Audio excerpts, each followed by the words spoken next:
สบายดีเด้อพี่น้องทางไทยสบายดีFCสุขุสุขคนเนาะพอเขาส่องบอลให้เก่าพี่น้องเลยตอนนี้ก็อยู่ห้องอาการบัดก็เริ่มไข้แน่ขึ้นกว่าเก่าแล้วทุกคนเลยเริ่มไข้แล้วเพราะว่าเบิ่งบ้านในวันนั้นเขาไปคลินิกเนาะไปให้หมอเพิ่นกวดเลือดให้กวดเลือดก็เห็นว่าอันเม็ดเลือดขาวขึ้นเนาะหมอเพิ่นก็ว่ามันอักเสบข้อก็เลยจัดยาให้กินแล้วก็ซักยานะครับเข็มหนึ่งซึ่งอาการก็เริ่มคล้ายๆขึ้นนะเพื่อก็จัดยาให้มากินเนาะทุกคนมือนี่เฮาก็อยู่ห้องคือเก่าเนาะตอนนี้บรรยากาศตอนเช้าว่าสิเฮ็ดแนวกินตอนเช้าเนาะทุกคนเพราะว่ามีโคกใหม่แล้วก็อันมีบอลตำเฮ็ดแนวกินแล้วทุกคนเลยมื้อนี้สิตำหมักแตงเนาะว่างๆนี่ก็ตำบักหุ่งเบิดมื้อนะมื้อนี้ว่าไปซื้อของอยู่ตลาดมาสิมาเฮ็ดตำหมักแตงกับปิ้งปลากินเนาะทุกคนนี่โคกใหม่เฮา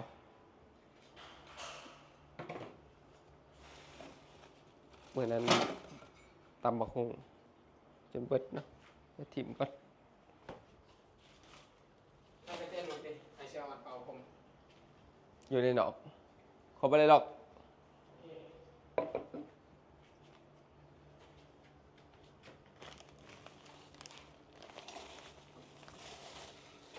มื้อนี้กินตำแตงว่างๆนี่ทอดไข่ตำบักหุ่งเนาะทุกคนมาเดี๋ยวให้เบิ่งก่อนมาเบิ่งกันว่ามื้อนี้สิได้ออกไปใช้นะเฮ็ดคอนเทนต์ขายครีมเนาะบ้านนี่ก็ฝากครีมเมื่อบ้านนะทุกคนเมื่อให้เอื่อยเราขายเพราะว่ามีคนสั่งอยู่บ้านนะฝากเมื่อ20กล่องก็เฮาก็ทดลองใส่ให้ FC ด้วยลูกค้าเบิ่งก่อนเนาะเพราะว่าเขาอาจจะยังบ่ทันเชื่อใจในครีมเฮาเด้เพราะว่าหาก็เปิด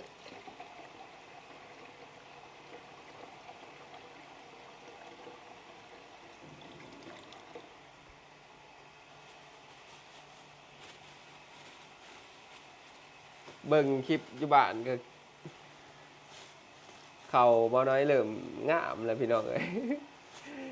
อีแม่ก็อีพ่อ3เนาะแล้วก็จ้างคน3นำแน่เขาอยู่บ้านก็ดิ3นำแต่ละปีก็ประมาณนั่นแหละทุกพี่น้องมันบ่เกิดก็3เนาะแต่ว่าปีนี้คือสิ3หลายกว่าทุกปีก็มีอีพ่ออีแม่3นั่นแหละแต่ละปีก็จ้างคนนำแน่ปีหน้าจักสิเอาใหม่ปีหน้าสิเฮ็ดดีๆอีกเฮ็ดให้มันระบายน้ำได้ง่ายแล้วก็บ่เอาแบบเก่านะทุกคนสิขันข้างหน้าอีกจักหน่อยเพราะว่ามันใหญ่หลายน้ำมันอันบ่ทั่วกันนะ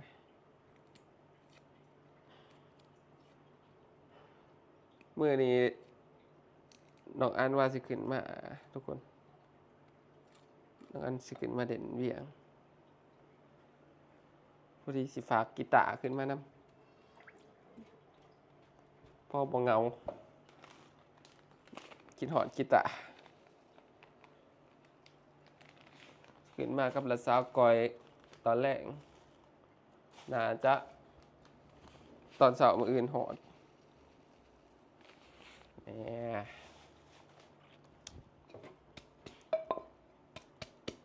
ตำบักแตงกินพี่น้องเอ้ยใส่พวกใหม่มื้อนี้ว่าสินัดผู้สาวอยู่พี่น้องถ้าเบิ่งเด้อว่าสินัดไผถ ถ่ายคอนเทนต์พากันออกไปถ่ายคอนเทนต์ก็บ่ได้มวนน้ำบัตรแต่มื้อยากอยากเศร้าอยู่เป็นอาทิตย์กว่าเลยยังบ่ทันเศร้าหากะสิไข่กินนี้กัน จะเห็นยังไง ทำ เมื่ อา อย หา บ่ รจ้า หึ บ่เมื่อยหรอกจ้าสำหรับ เมื่อยบ่ เธอ จะทำยังไงจะเห็นยังไงผัวกิน จะเห็นยังไงผัวกิน ขอเช็ดตำแตงปิ่งปลา โอ้คือมาดีแท้เมียไฟนอกคือมาเก่งคักแท้ตั้มเลยนี่ อยู่สองคนหลาย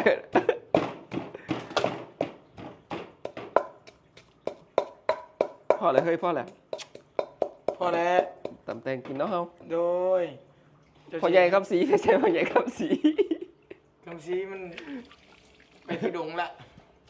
ฮะ มันไปอยู่ดงอยู่ป่าพูนแหละ ไปอยู่บงแล้วเนาะ โดยจะสิใส่น้ำตาลหลายๆเด้อเฮ้ยคนเป็นเบาหวาน ใครในดอกจะเป็นเบาสมคนเป็นเบาหวานประเดกไฟนี่เฮ้ยประเดกไฟนี่ ไม่ใช่บุญดับมันวะ บุญลำเจ้าเก่าโอ้ยเป็นตาแสบเป็นประเดกเราเนาะแม่บุญลำโอ้ยใส่ร้ายแสบร้ายบุญร้ายใส่ร้ายกระเข้มเด้อพี่น้องเด้อ อยู่กันสองคนหลายพี่น้อง ส เอ้ย บายดีเด้อจ้าเห็นยังบ่ฮะเห็นยังบ่ เห็นยัง คนโสด เอามาสวนมา คนโสดหืมใส่ร้ายเฮ้ยใส่โลดคอยแท้หมอยแล้ว มันบรนละละหืม หนาวเนาะ โดยเจ้าใส่ยังคอยกินมื้อนะโอ้เจ้าใส่วันนี้เลยบ่เจ้าบ่บีบบ่ บ่ โอ้เจ้าเฮ็ดคักเนาะ สูตร สูตรยังนี่ สูตรของทางอาหารเนี่ย แม่นบ่ แม่น มื้อนั้นเจ้าตั้มคือบ่แม่นรสชาติแบบนี้ รสชาติแนวใด รสชาติบ่ซ้ำจำสูตรบ่ได้บ่เฮ้ย โอ้ใส่อันนี้หลายโพดแล้วมันจักปลาแดกเนี่ยเข้มได้เนี่ย บ่เค็มบ่เค็มเฮ้ย ตำแตงกันเข้ม ใส่น้ำตาล ใส่น้ำตาลเนาะ เจ้าเฮ็ดได้เฮ้ยเจ้าเฮ็ดปอกๆแบบนี้บ่ แม่น เจ้าก็เฮ็ดเป็นนะเจ้าซอยเก่งเฮ้ยเนาะค่อย เจ้าเคยเปิดห้านตัดผมแม่นบ่นี่เจ้าคือเก่ง เออ นำนัวก็ย่อยลงผีมืดน้อยเนาะ น้ำแตงโอ้ย มื้อแรกก็นำสองคนเอา มื้อแรกสิพาไปหาผู้สาว เฮ้ยจริงเหรอ แม่น ใครเนี่ย นัดสาวไว้ ใคร สาวแจ่ม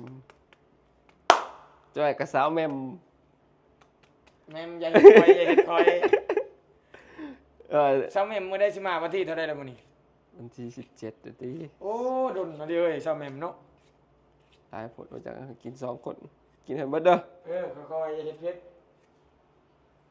ก็ได้แต่โดนทางก็ได้3นาทีเอ้ยว้าวไปจนมือไง ใส่แล้ว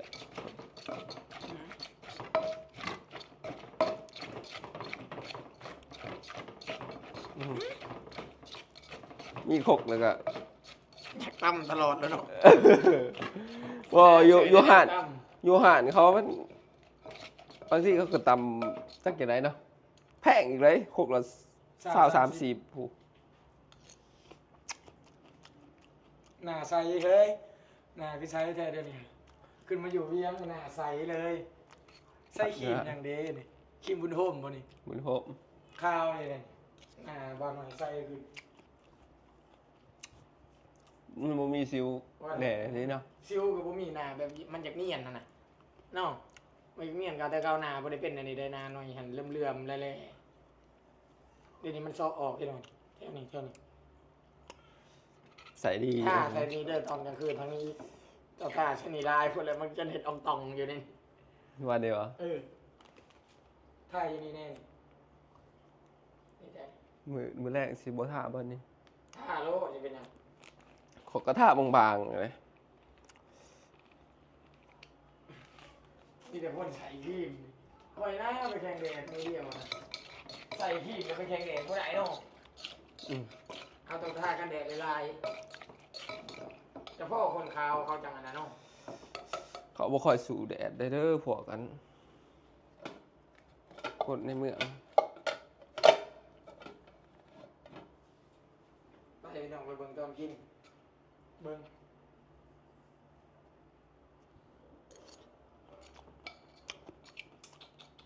ทอดซาก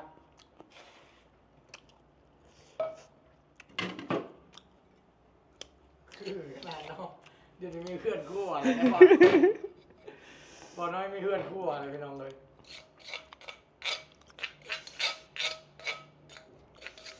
อยู่ง่ายกินง่ายแน่นี่แหละ ใช่เอาเนาะ กินไปอย่างนั้นเลยไป เจสิเบิ่งให้เขาเบิ่งปีกป่า โอ้เดี๋ยวปลาปีเอาไปปลาอะไรมา ปลาปาก อ๋อปีกใหม่ๆป่ะนี่ ซื้ออยู่ตลาดปีกใหม่ๆเขา3 ขาบหมดเลย 3 โลเนาะไป เขาขายแบบนี้ไปไปทุกคนกินข้าวเช้าน้ำกันเขา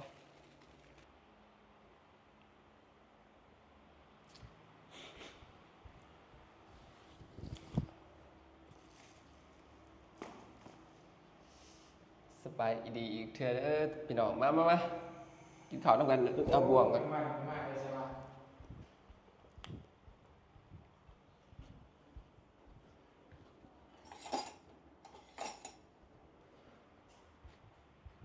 วันมาข้างหลังอยู่แล้วแมงวันใช่เนาะ มันมาตามคลองนะมันนะ แซ่บๆแล้วกันเด้อพี่น้อง มาสบายดีมื้อนี้ช่องพวกเมียพากินเนาะช่องพวกเมียพากินพาอยู่เอาออกใส่ใจพลัง เด้อเอาเถอะ บ่ ไม่สึกถึงนัดเดียว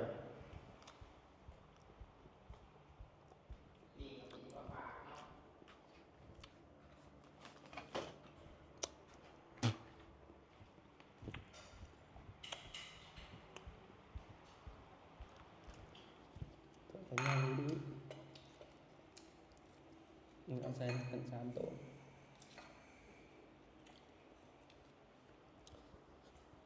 ป่าเขาคือมันแต่ว่ามันเลยกับเนื้อนุ่ม แม่นบ่ ๆ บ่เป็นปลาหนังคลองบ่นี่ จัก ไอ้ว่าปลาหนังคลอง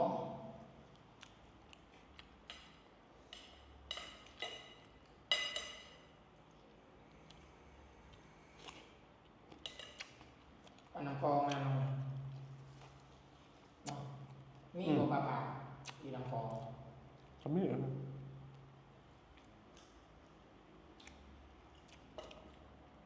มันปลาข้าวเหนียวบ่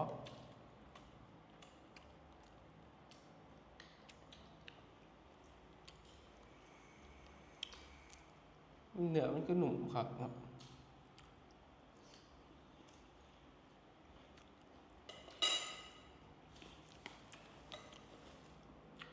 แซ่บอะลีปูวะ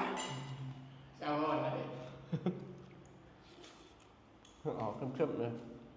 ถ้าไปแบบว่า เกลือต้มจืด แม่นบอก เกลือในปลา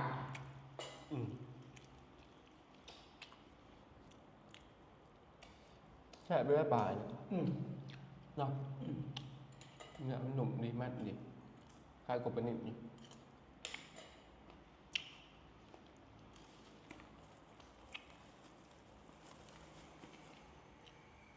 แต่คำซีเห็น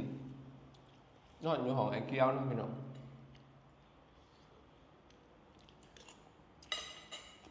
ลูกคำสบายผม ใกล้กันตาไอ้กึ้มมากแล้วมันจะหมดที่หน้าเลยไอ้กึ้มยังลงไปเรียน ไอ้เกี้ยวมันมีคนนอนนับเนาะก็ได้ให้ไอ้คำซีไปนอนนับ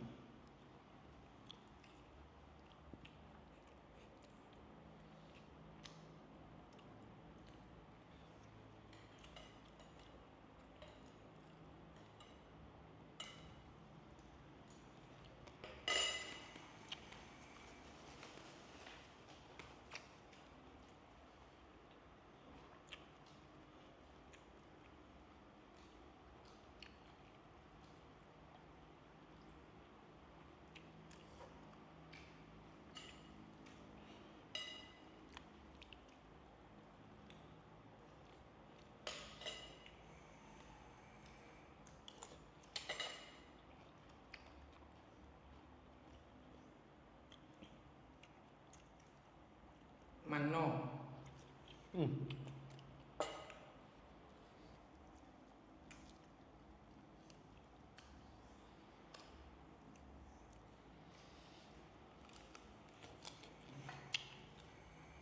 จะซื้ออยู่ในตลาดทุกคน เออ ห้องก็จะก็ห้องในเรื่องเป็นห้องเลยก็ห้องทำยังนี่ ว่าจะได้กันเนาะ เรื่องกล่องอีกเดียว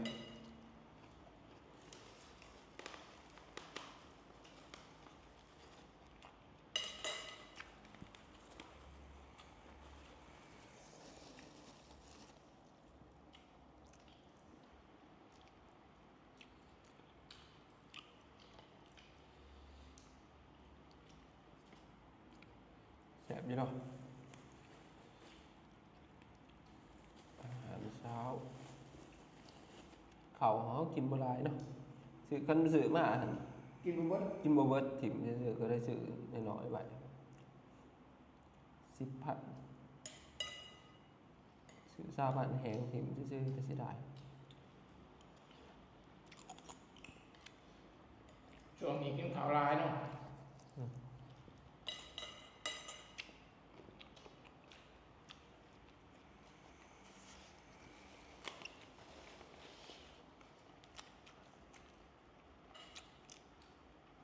คือมืดเกลืออีกเนาะ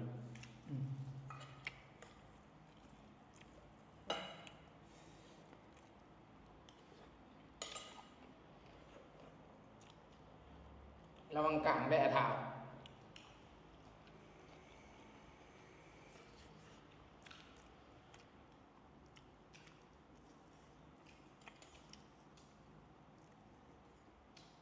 คิดมานิดกันเนี่ยนี่ตอนเขาซื้อตอนนั้นเขาเห็นจังไหนวะมันเละๆนุ่มๆเนี่ยนี่ มันร้ายมือแล้วจ้ะแบบนี้ป้าผู้ชด มันคือว่า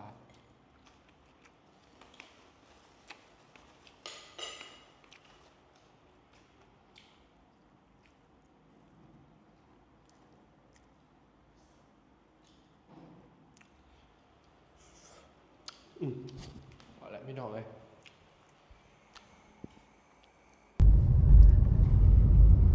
มาทุกคน ตอนนี้กับพวกเขากำลังสิเดินทางไปถ่ายคอนเทนต์เนาะเมื่อแรกจะไปหาสาวในมือนี่นัดสาวเมียว ส ไว้ บายดี โอ้หน่อยนี่นัดสาวเว้ยสาวเมียวอยู่ใช่หน่อย อยู่รอนนู้นพุ่นแหละ ป้าต้องอ เพ ยู่ ราะว่า ใกล้แท้ ขี่รถประมาณ30 นาทีพุ่นเนาะเพื่อสิหมดกัน ใกล้เติบเลยนี่ คือบุกชุกพี่น้อง อืมไปทุกคน เดี๋ยววันนี้ก็สิขอจบคลิปกันเนาะขอกันคลิปหนาเด้อสำหรับคลิปนี้ก็ตัว รถลายริมือนักติดในนี้แหละทุกคนเลยมือ14 กุมภาร ถในนี้มันบ่มีไฟแดงเนาะ อืม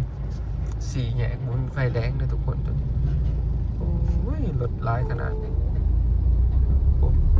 ต้องหยาดกันไปเองเนาะ เนี่ยอ่านกันวันนี้แล้วมันก็เลยติด ขยับไปใช้บุระอีกดิ วัน14 เนี่ยนั่นแหละเขาจะเหตุไฟแดง ปล่อยให้รถไปก่อนข้างหนึ่งฟูเอียง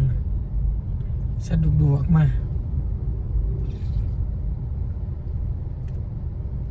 พอกันเด้อทุกคนเจอกัน EP หน้าบ๊ายบาย บ๊ายบาย